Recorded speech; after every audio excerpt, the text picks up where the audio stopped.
And yes, they did have some weeds grow up by their cottage. And that's one thing that you'll find about people who give the most to others. They don't appear to have the perfect life. The people with the big house, they weed eated around the house. They deceived themselves into thinking that they were clean and tidy when the majority of reality, the majority of their property was left alone. They appeared perfect, but were not. And yes, this person who was helping, it might have been a little bit more obvious that they were less perfect to others. But they had a much bigger reward because they were focusing on what was important. A few weeds around the house, just a few. They were mostly keeping up with it. A few weeds around the house wouldn't hurt. But the blackberries were the reward. Not having a personal sense of comfort. And the blackberries were a much greater benefit than the deceptive comfort that the people in the large house had.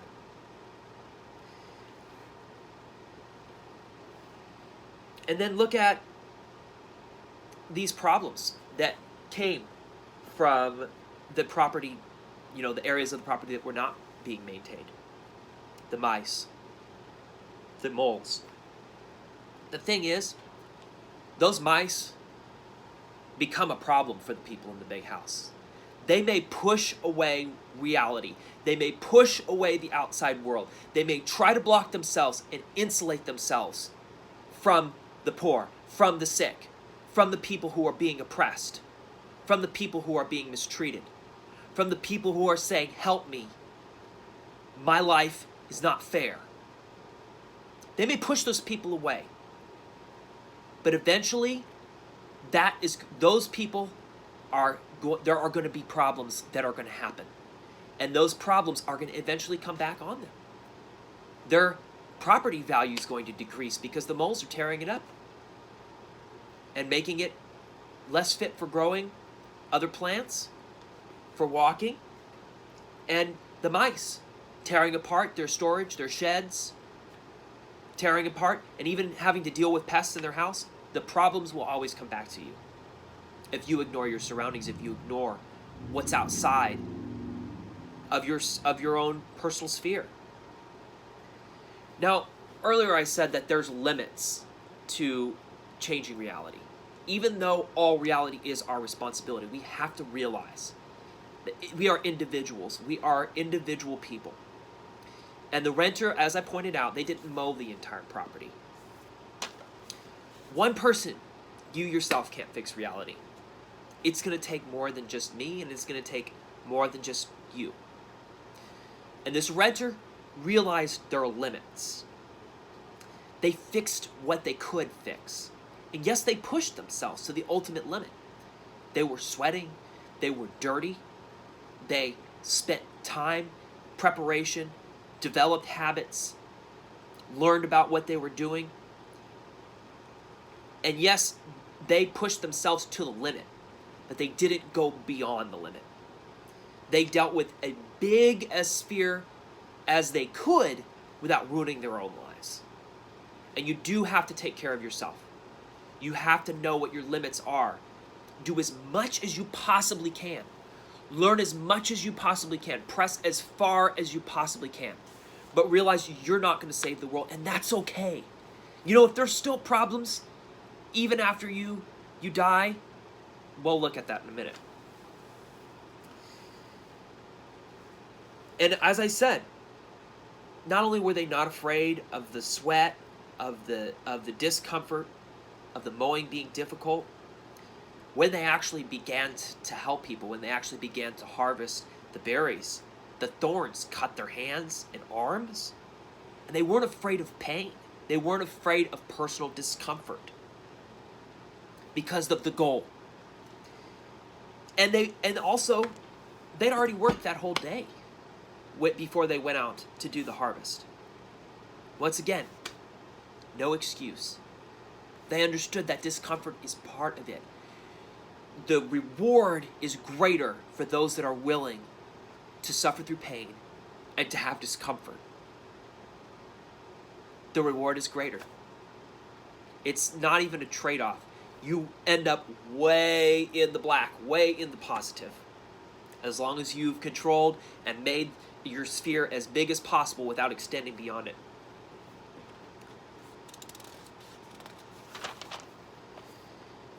And, you know, once you get out there and you start you're actually ready and you're actually meeting people face to face, talking to them, trying to help them, you'll realize, you know, some of the people, they've already,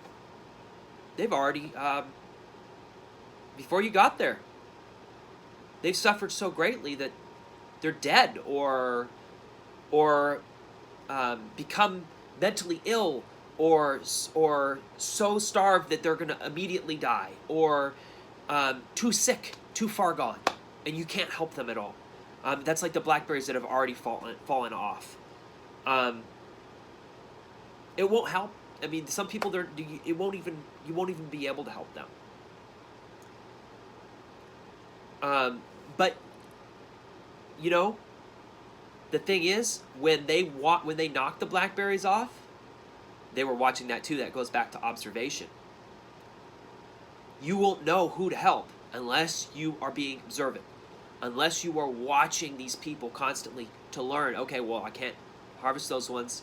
Those ones are down. And so let's look at these benefits. You know, the harvest, the delicious berries were not available, or they were available to anyone. But the person who didn't, why didn't the renter tell them? What does that signify in the story? Why didn't they tell the owner about the berries? Well, because the person didn't work for it. You don't do the work, you're not going to get the reward.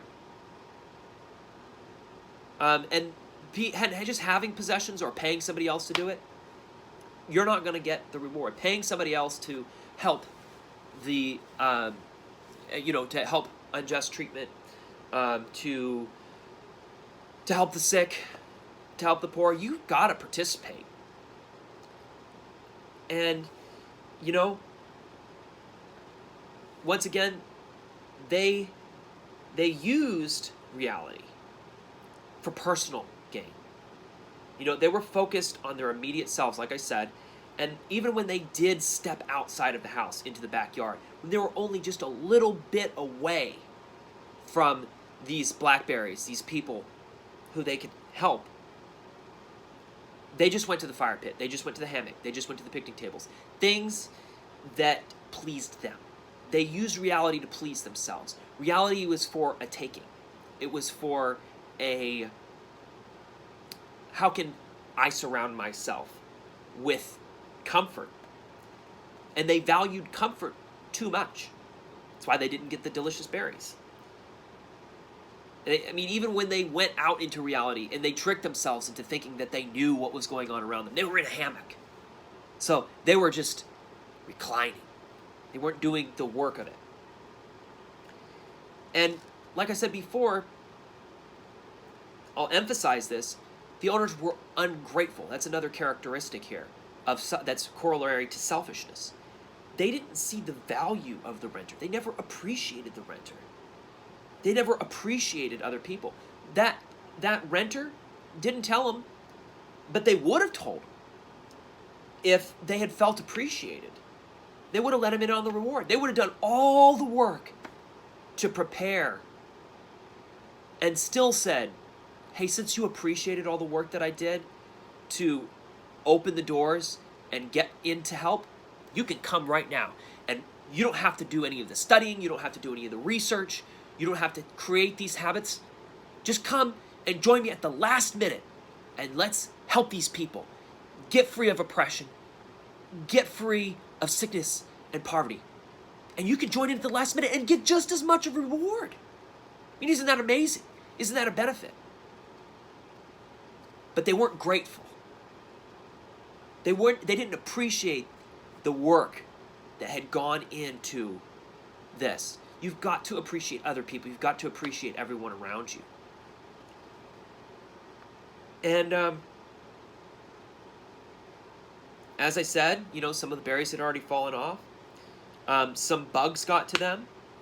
Um, some people are too far gone. But that just shows, you're never going to be able to prevent all suffering. You're never going to be able to solve all the injustice in the world. Or even, you're not even going to be able to solve all the problems that you specifically address. You have to be willing to see, some people that you try to help, you're just going to fail. You're not going to be able to help them. But it's not worth giving up over, and it's certainly not worth keeping you from trying. You've got to try. And notice, too, that there were varying levels of benefit to the harvester. They were munching on these delicious berries as they're harvesting. So as you're helping people, you have an immediate reward. Like, you feel good while you're doing it. When you're out there side by side with somebody who's standing up and saying, I'm being oppressed, and you say, I see that you're oppressed, I want to help you, you immediately feel better. Like, right then and there. But the rewards kept going, they keep going on. Even when you're not out there with the poor, with the sick, at that moment, with the people that are suffering injustice at that moment. When you're at home, say, for instance, later on, you still feel good about what you did thinking about it. That's like the berries that they had to eat the next day for their breakfast. And then they had berries in the freezer too. Life after death. If that's something that you hold hopes for, that's your reward right there. You are putting that reward in life after death. Building that reward for yourself. So there's immediate, there's continuous rewards, and then even if you so wish to believe it, into the afterlife. Into the whatever follows death. You are going to be rewarded there. You're going to carry that reward with you always. And, these bushes that they're going into, they were the wild bushes. In the story, I pointed out that they were wild bushes. They had smaller berries, so more collecting work. They had more thorns. They broke off easier. They were more dense. But they were sweeter than the cultivated berries. And there's a point in that too. The cultivated berries, they're people that are already being helped. Yes, there is some reward in stepping into situations where an organization is set up to help and working with that organization side by side. But the reward and the sweetness is even greater when you go someplace where nobody else is gone, or where very few people have gone. The wild places where nobody's helping these people. Maybe they're too distant, maybe they're too small and being ignored, even more. Away from the beaten path. And once again, that goes back into the preparation, the research, the learning. Go where it's the hardest to help. Because the places that it's the hardest to help, where there's the most personal danger or the most personal risk, those are the places where you have the greatest reward. And, some of the berries were tart. They were not as much of a reward. Some people, they kind of need help, but, maybe not as much as others. But the runner harvested them too. They helped them too. And they did achieve some reward. They were a bit tart, but they were still rewarding. So, don't pass up somebody because, they're poor, but they're not as poor, No. Oh, well, they're slightly under injustice. I mean, they're in the 30% minority, not the 2% minority, They're not as being as mistreated here as they are here. So, no, help everyone that you find that's suffering some kind of mistreatment. Maybe you don't get the greatest reward from that, but you get a reward. It's always going to be there. And the thing is, this is another great message, besides looking at your surroundings and being observant. People go all the way up to the points that I've described so far, and then they don't take the second pass. They don't take the third pass. They don't reach deeper in. And this is a really common problem that you have with people becoming allies of those that are mistreated and treated unjustly and have been receiving unfair treatment, or people that are hospitalized and sick. They'll make it a great initial push to get out there and help them, but they won't continue to go back to the same place. They'll move on to another charity. They'll move on to another area. And the thing is, you're never going to help everybody the first time around. And you've got to go back. You've got to create your sphere, create the part of reality that you're going to change, and you've got to keep going back and back and back. And each time you go, you'll find more people that you can participate in their lives and improve their lives, even if it's just through giving them a shoulder to cry on, telling them that you care about them, or even more effective, helping them obtain relief from their distress, or fixing the distress that they've already had. And the problems, the berries are going to keep getting ripe.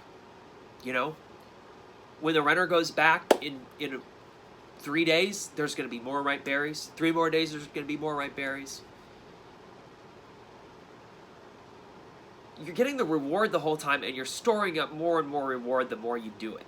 So, don't be afraid of not being able to fix the problem. Don't be afraid of, hey, what difference did I make? I was for this whole time, and I only got 1/4 of the berries, and all these other berries are going to become ripe. All these other people are going to become poor. All these other people are going to become sick. What difference did I make? I only touched a fraction of it. Yeah. But you still got the reward. And, the more you go into that same location, the more reward that you're going to have. You've got to stick with people. You've got to make it a lifestyle choice and not just a one-time deal that you do. You've got to incorporate, find your territory, and be there. I'm almost done. So, a couple other small pointers here. The wasps could have stung the renter. The beetles, no. But the beetles made the most noise. And that's something that you'll find too. A lot of times when you get into a situation, you think you're putting yourself in great danger to help these, for instance, going into impoverished places. You think you're putting yourself in great danger. Oh, they've got crime statistics. They've got, and you've done your research, right? How to protect yourself, how to prevent bad things from happening. Hey, it still could happen. That's just life. That's just driving down the highway. Bad things can happen. Do your preparation and realize that once you actually get in there and help, the most harmful things are going to go right by you. And the things that seemed the scariest, totally harmless, like the beetles.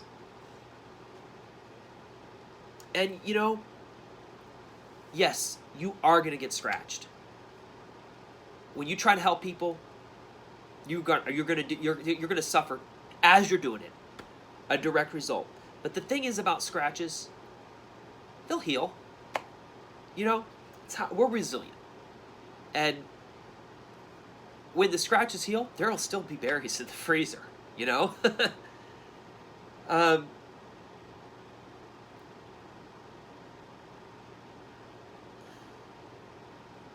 And here's the last thing.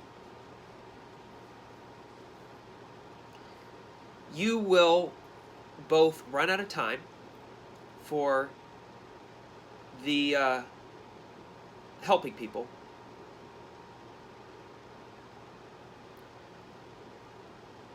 but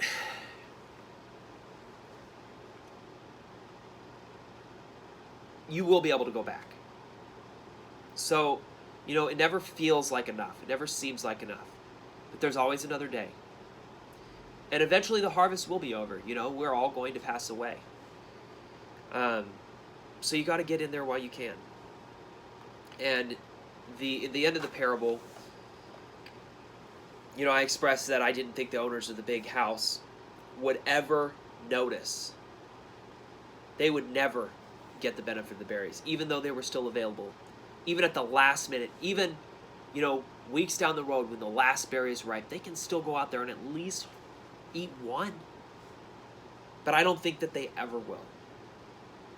And I don't think that they ever will because their possessions and their immediate surroundings are too much of a distraction to them. So get out of your house, learn about the world around you, and don't rely on comfort. Be far-sighted. And the reward, the greatest rewards in life will come to you. And that is the parable of the blackberry bushes.